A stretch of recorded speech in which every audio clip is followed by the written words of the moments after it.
In this discourse, friends,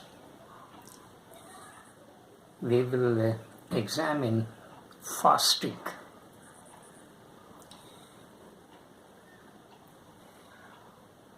Which is an integral part of tapas.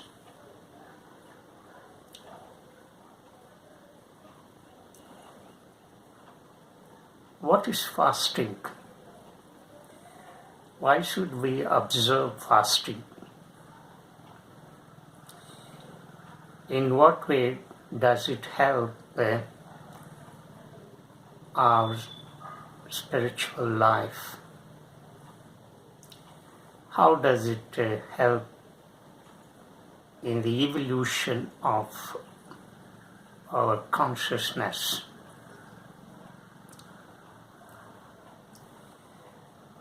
Let's first take the first question.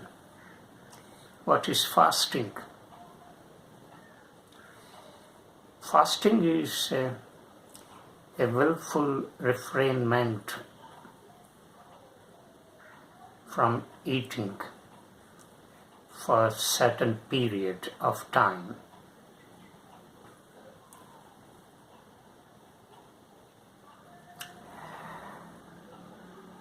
Abstaining from eating. And fasting is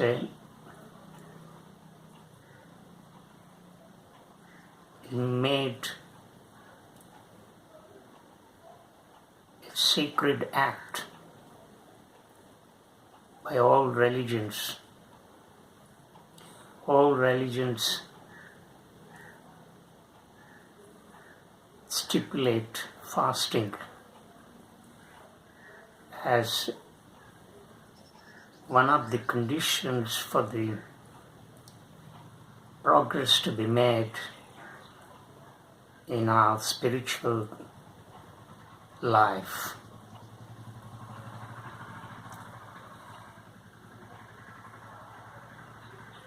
Let me be very clear.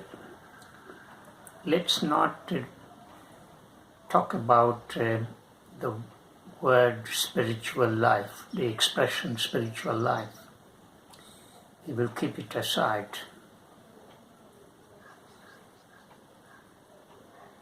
Because the moment we hear this expression spiritual life, then we get flabbergasted. So the speaker does not want to divide this human life into compartments like spiritual life, material life, and so on. But how does this fasting help us?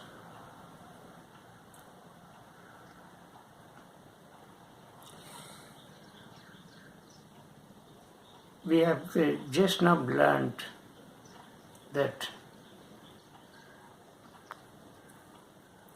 fasting is abstaining from eating food. Why should we abstain from eating food? Because we have certain irregular food habits.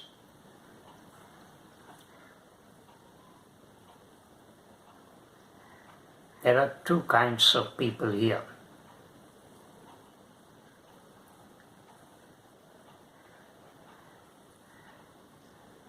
The first kind of people are those who have irregular food habits in their life. They eat all kinds of food, the junk food that is available in the streets, and they eat recklessly. They eat 5 to 6 times a day. And there is no discipline in eating. So This is the first group of people. The second kind of people do not indulge in such kind of irregular food habits. They are very cautious.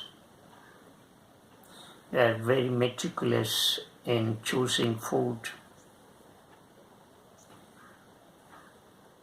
That food that suits the constitution of body. And they maintain moderation in their food habits. They do not indulge,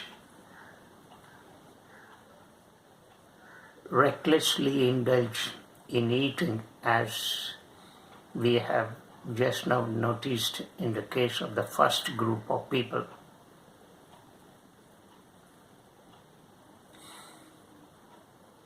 So the second group of people maintain moderation in eating.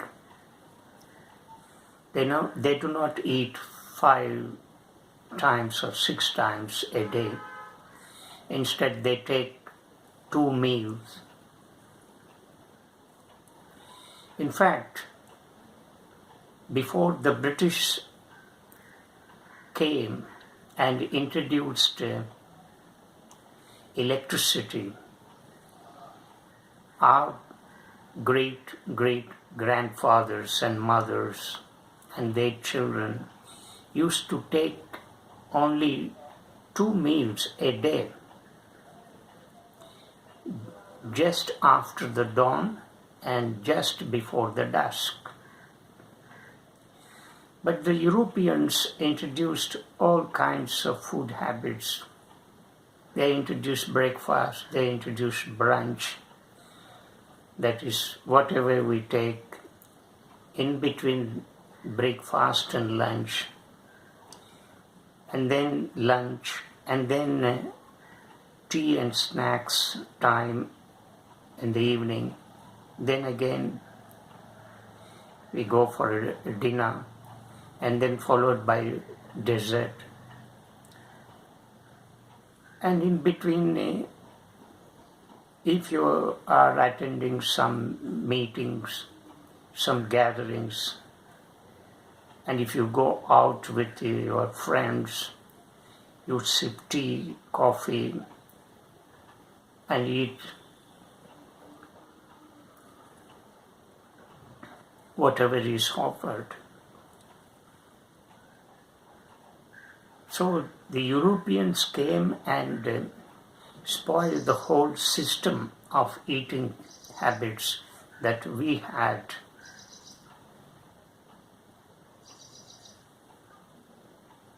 Whatever may be the argument,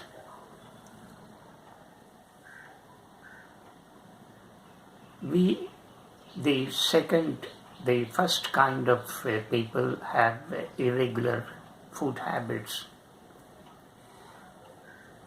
The second group does not have any such irregular food habits. They maintain moderation. They are very abstemious about food. They exercise a lot of discipline in eating,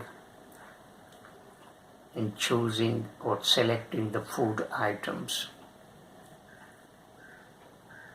and so on. So fasting is not required for the second kind of people, because they take only 2 meals a day with an interval of 8 to 12 hours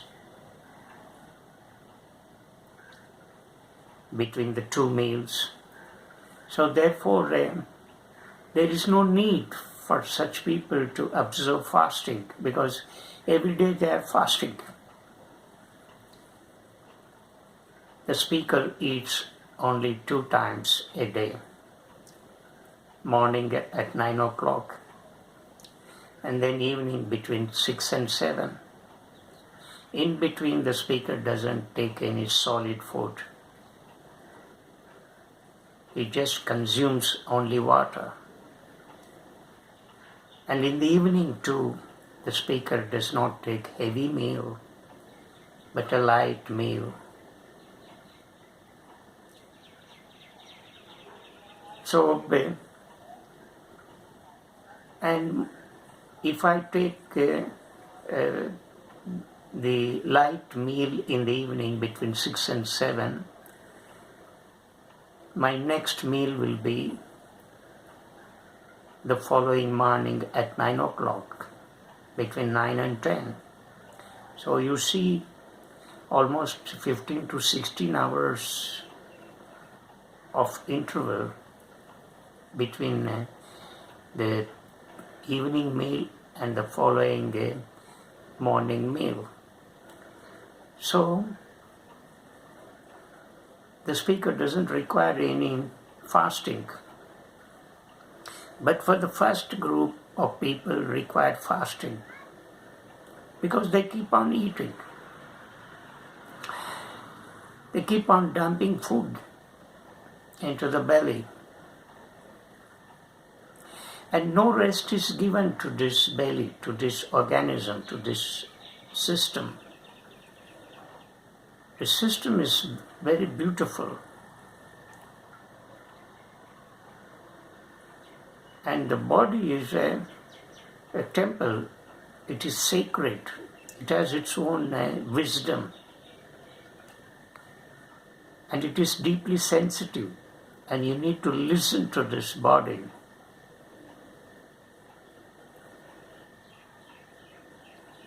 So when even take an example of a machine,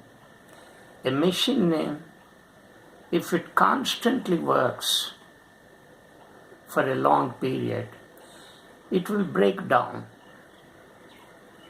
So now and then, the running of the machine has to be stopped. It should be given some rest. And the machine should be lubricated so that the parts will get reactivated when it starts functioning. In a similar way, if we do not give rest to the system, this beautiful digestive system, what happens after certain time, it will break down. It will collapse. And as we keep on eating more and more, where is the space to dump?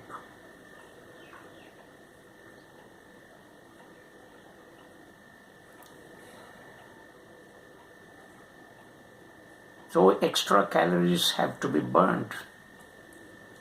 And we do not do any physical exercise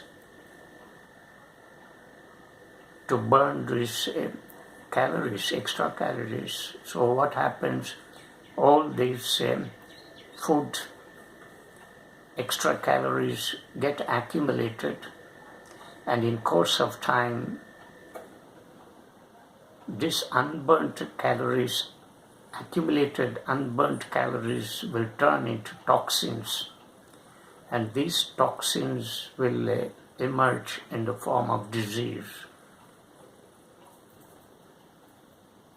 And therefore, fasting is required for the first kind of people.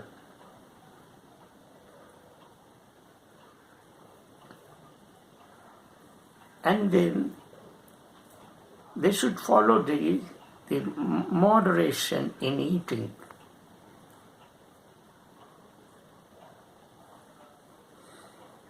Not keep on dumping. That is very harmful to the body and health.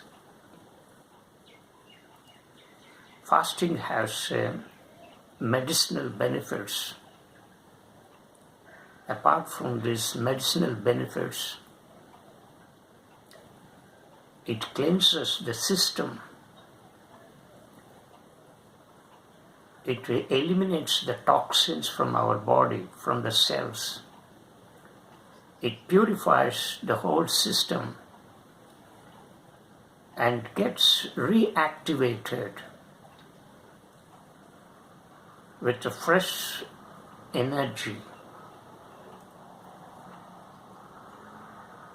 Such are the advantages of fasting. It also makes the body and mind subtle. Because if we consume more food, it creates vrittis. As the speaker has already made, that food is the cause of generating a lot of negative emotions and feelings and thoughts. Therefore, certain amount of moderation is required in our food habits in eating.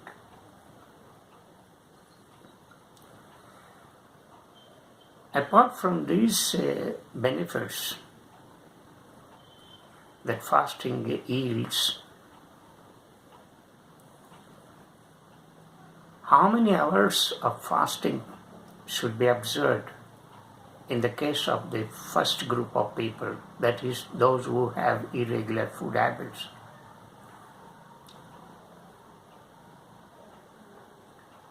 You can reduce the amount of intake of calories, say 500 to 600 calories on one particular day in a week. Or we can reduce the number of times of taking food, or number of times of eating whatever that is within the reach of our hands.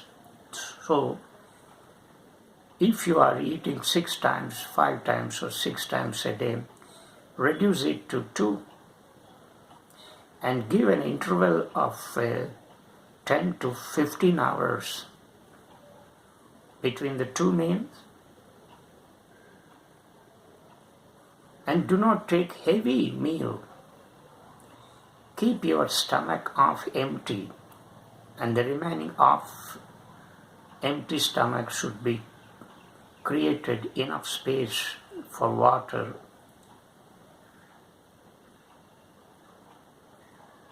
and the space for the food to move freely within the system.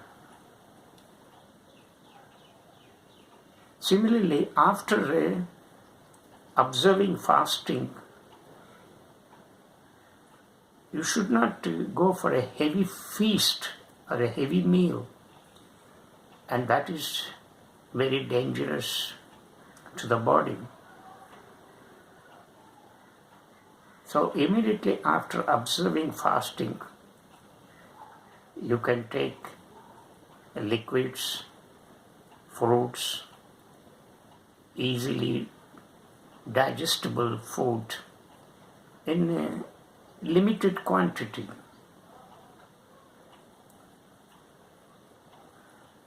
This does not mean that you should go for a heavy meal after following this discipline. No, absolutely not. So people belonging to the first group should strictly follow fasting at least once in a week, or once in 10 days, or once in a fortnight. And the duration of fasting should be between 15 hours to 24 hours.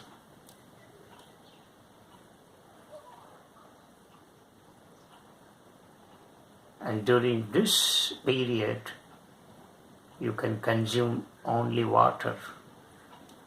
But if you feel terribly weak and tired, then you can take some liquid juice, some juice that can compensate the loss. So during this period, if you feel fatigue, you can consume certain fruit juice. And people who are suffering from certain health complications should consult a physician before undertaking fasting, especially people suffering from respiratory problems, diabetes, liver complications, cardiovascular diseases. They should not observe fasting. They should consult a physician. Similarly, women who are in the conceiving stage should not observe fasting. Even if women have such health complications as have just now pinpointed, should avoid fasting. So when you are free from the chronic diseases, then you can observe fasting.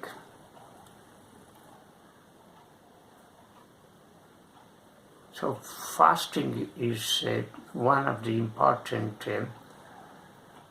disciplinary actions in tapas. As the speaker has pointed out, it makes the body and mind subtle. It purifies the whole system. It will check all the unnecessary thoughts, feelings, and emotions. So, when the system is purified, you give space for the fresh energy to get reactivated, and your mind will be calm, will not unnecessarily get agitated. So whatever I have mentioned about the rules of fasting, who should observe fasting, how they should observe fasting, and so on, should be strictly observed by the first group of people. They are meant for the first group of people, not for the second group of people. As the speaker has already said, that those who maintain and observe moderation in food habits, eating food in limited quantity, eating twice a day, and eating more pulses, vegetables, fruits, green leaves, nuts, and so on. For such people, fasting is not required.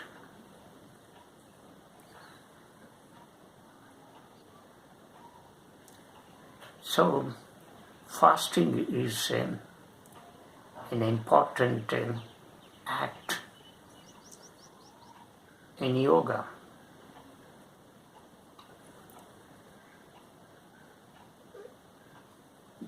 For the first kind of people, yoga does not happen. But the second kind of people who maintain moderation in their food habits,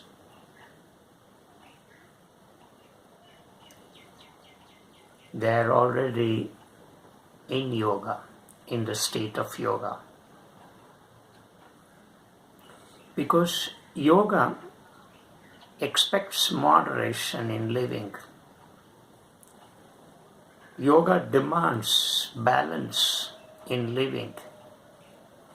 And if you can strike that balance, then you are in the state of yoga. And that balance should also be followed in our eating habits. After all, we have learned that balance has to be struck between the body and mind, and how this balance can be achieved between these two. Food plays a crucial role here. So if you consume the food that consists of vegetables, green leaves, fruits, nuts and pulses, they would not only nourish your body,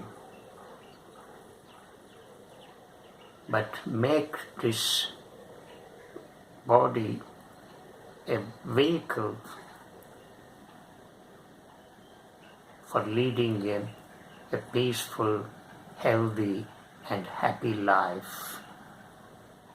Namaskar.